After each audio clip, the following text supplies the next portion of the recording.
My name is Steve Nelson. This is my wife, Dina.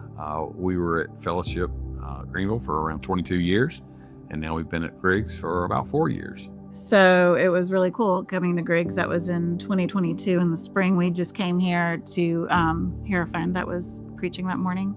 And separately, God spoke to each of us. This is where we needed to be. I don't think I've ever felt that call of God that strong. I looked over at her during the sermon, and I was like, this is where we're supposed to be. About 3 years ago, we found a property out here in Woodruff. We had already decided once we bought the property that we were not wanting to leave Fellowship Greenville. We were serving, we had been there our whole marriage, Thomas's whole life.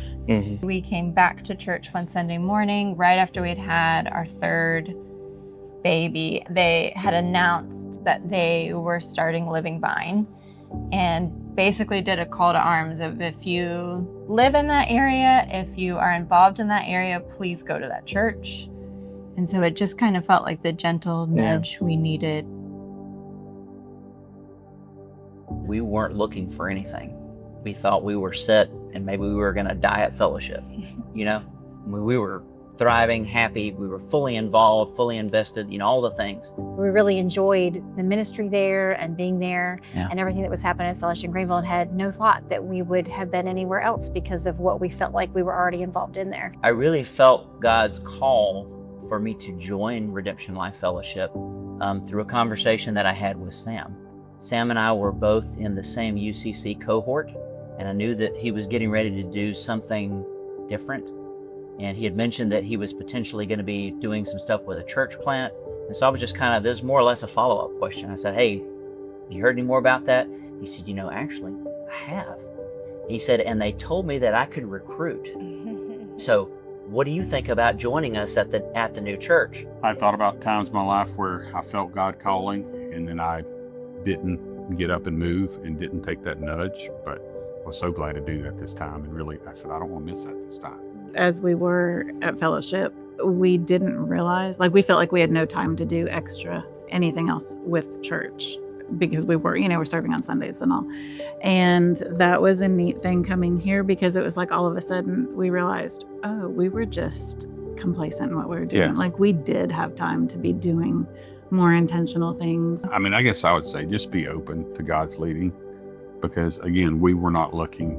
I would have not picked to say I would have come here to Griggs, but I think God picked us and said, hey, this is where you're supposed to be. And lean into those nudges when you see, and just trust. So me and Kelsey, the way our marriage works is I don't know if we ever feel like the Lord is specifically calling us to stuff. And maybe it's different in a lot of marriages, but I don't know if we ever feel like a strong pull to do something. We kind of just make a decision, and then sometimes it feels like the Lord confirms it later, right? So for this church, every time we come on Sunday, we kind of leave feeling like, okay, yeah, this is this was the right move. If all I ever do for 36 years of my life is just get fed at a church that fits my needs, I don't think that's church. I think instead you need to make a decision and go, okay, I've been fed enough, it's time to go feed. And then that's when the blending in stops, because suddenly now you have 30 friends. You're saying hi to everybody as you walk into the church, because these are people you serve with. So service it's kind of the cheat code to making friends at church and having a community at church. Yeah, and I think it really shows you the body of Christ. 100%. Yeah.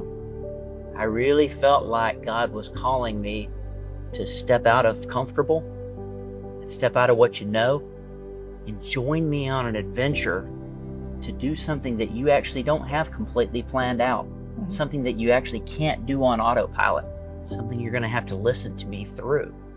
I grew up in a Southern Baptist church, and missions was always a far off thing. And then when I came here to Griggs, it was just like, wow, this is in my own city. You don't have to go around the world. It's great if God calls you to do that, but you don't have to do that. He may call you right here in Greenville. I really think the best parts of church are the people. Try to meet as many people as you can at church, and it will be amazing to see what God does with your life when you do that. He called us to be part of a church that was across town.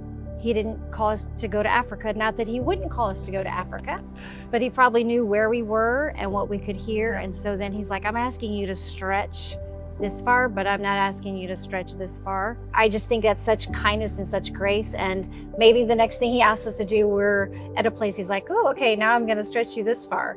But I love that he knew where we were and knew how to talk to us, and that he could stretch us in a way that we could hear at that moment. It's been tremendous, and I've probably grown the most in my spiritual life, maybe ever.